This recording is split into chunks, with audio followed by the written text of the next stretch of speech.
এত আনন্দ। মহারাজ, আর একটা ব্যাপার কি আপনি লক্ষ্য করেছেন? কি বলো তো? গোপালের দেহ কারা কাঁধে করে নিয়ে যাচ্ছে? হ্যাঁ হ্যাঁ, ওই তো মন্ত্রী, সেনাপতি, জ্যোতিষী আর পণ্ডিত। আসলে গোপালের এই শেষ যাত্রা আমাদের কিছু শিক্ষা দিয়ে যাচ্ছে মহারাজ।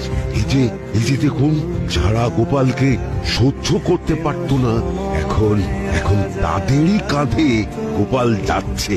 তার মানে শেষ পর্যন্ত কেউই কারোর শত্রু থাকে না, সবাই মান অভিমান ভুলে কাঁধে কাঁধ মিলিয়ে পার করে দেয়। তাই তো, এই দৃশ্য তো সেই কথাই বলছে।